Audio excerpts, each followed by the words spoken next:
Bonjour à toutes et à tous. Alors, soi-disant, nous sommes en démocratie. En est-on sûr? Non, je ne crois pas. Regardez, par exemple, pour la présidentielle, l'élection présidentielle, vous avez des gros candidats, peu importe leurs idées politiques, là, on n'est pas là pour juger qui est qui ne pourront pas se présenter éventuellement parce qu'ils n'auront pas les fameuses 500 signatures. Rappelons-les que ces signatures doivent être faites dans 30 départements différents et ne pas dépasser également 30 dans un département.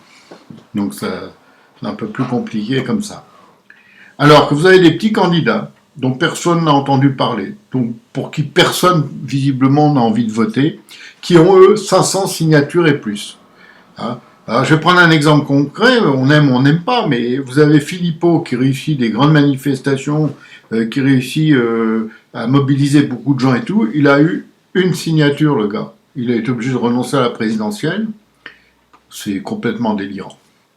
Alors je vous soumets l'idée suivante. Au lieu d'avoir des primaires là, dans certains partis qui servent juste à prendre les gens encore plus pour des gogos, voilà ce qu'il faudrait faire. Ça m'a été soumis d'ailleurs par une de mes abonnés sur Twitter qui s'appelle Cynthia.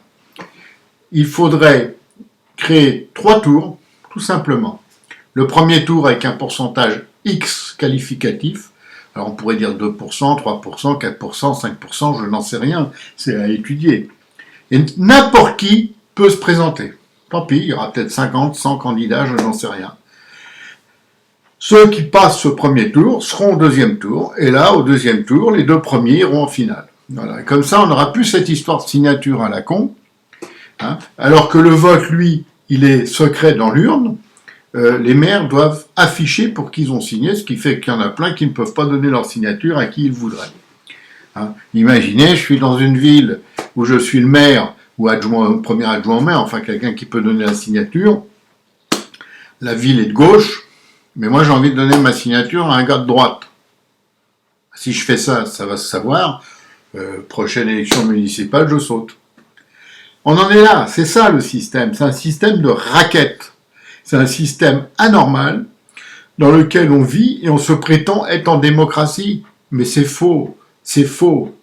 Alors, pensez-y, parce qu'il faut remettre les choses en ordre. C'est pas parce qu'on fait quelque chose depuis 70 ans ou 40 ans ou ce que vous voulez que c'est bon. On a le droit de se remettre en question quand même. C'est quelque chose de naturel de se remettre en question. Non, pour les médias et les politiques, non, on se remet jamais en question. Là, on va vers une finale visiblement centre-droit contre centre-gauche, avec donc tous les autres, ils seront là pour regarder, avec le jeu des alliances et tout. Bon, a priori, qu'est-ce qu'on va avoir? La réélection d'un président qui a échoué, d'un président dont le mandat à 5 ans a été une catastrophe. Alors évidemment, ça a été caché grâce à 2 choses. En premier, évidemment, le fameux Covid, le virus, qui a permis, grâce à des confinements, cessez-le-feu, couvre-feu, vous voyez, je dis n'importe quoi, couvre-feu, le port d'un masque obligatoire, les passes sanitaires, puis le pass vaccinal, et les vaccins à répétition, parce que là on est au 4e, on n'en parle pas à la télé en ce moment, mais le 4e il a commencé le 18 février, et je peux vous dire qu'il y a déjà de la queue pour se faire vacciner, parce que si on ne se fait pas vacciner pour ceux qui sont vaccinés, ils n'auront plus leur fameux pass, vous savez leur fameux pass là.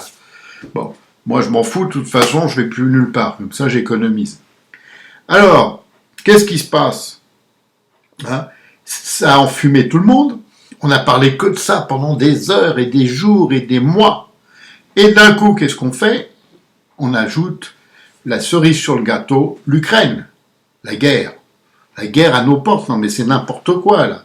Je ne sais pas si les gens ils ont une carte de géographie devant eux pour voir comment ça se passe, mais c'est n'importe quoi. Et en plus, ce qui se passe en Ukraine avec la Russie, c'est un problème local qui ne concerne vraiment pas la France, ni les États-Unis d'ailleurs. C'est quoi ça? C'est complètement stupide. On va se mêler de quelque chose qui ne nous regarde pas. Et pendant ce temps-là, qu'est-ce qu'on fait en France? On se mêle de rien. Parce que le plus grave, c'est que pendant qu'on vous parle du Covid, de l'Ukraine, du Covid, etc., je peux faire 1 heure de vidéo comme ça. Eh bien, nous, pendant ce temps, l'économie, elle s'écroule, l'insécurité, elle est partout, même dans les petits villages, Même dans les petits villages, aujourd'hui, il faut le savoir, le pouvoir d'achat était complètement out, hein, pour prendre un terme moderne, le pouvoir d'achat qui est quand même le plus important dans une famille. Parce que si on peut plus rien dépenser, parce que le chauffage est trop cher, l'essence est trop cher, le gaz est trop cher, l'électricité est trop cher, tout est trop cher. Hein, ça n'arrête pas d'augmenter. Hein. Vous savez qu'en Espagne, ils payent le litre d'essence à 1,30, quand nous, ici, en moyenne, il est presque à 2 euros. Il y a un truc qui va pas, c'est la même essence, hein, c'est le même pétrole, là. Pourquoi? Parce qu'ici, on a tellement de taxes. Et c'est ces taxes qui augmentent les prix. C'est rien d'autre. Quand on vous dit le baril de pétrole, il augmente le prix. C'est faux. Vous pouvez vérifier, il suffit de suivre le cours du baril de pétrole. C'est pas dur quand même. Donc on en est là.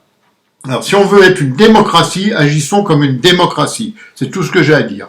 Et puis je vais arrêter là parce que sinon je vais m'énerver, c'est pas bon pour ma santé, comme vous le savez. Et puis alors là, on est vraiment mal, très mal. On est à quoi? Moins de 50 jours d'une élection présidentielle où on risque le pire. Et croyez-moi, le pire va arriver. C'est ça qui est grave. Merci en tout cas à tous ceux qui me suivent, merci à tous ceux qui partagent, ça c'est gratuit, tout est gratuit ici, et merci évidemment à ceux qui s'abonnent. Allez, au revoir à tous, merci.